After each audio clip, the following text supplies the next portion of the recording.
देवी सर्वभूतेषु विष्णुमायेति शुद्धिता नमस्तस्यै नमस्तस्यै नमस्तस्यै नमो नमः।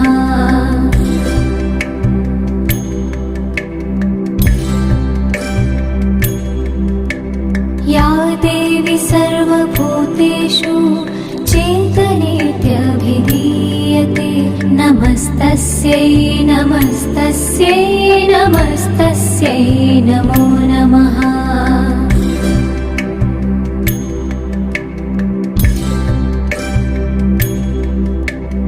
या देवी सर्वभूतेषु बुद्धिरूपेण संस्थिता नमस्तस्यै नमस्तस्यै नमस्तस्यै नमो नमः।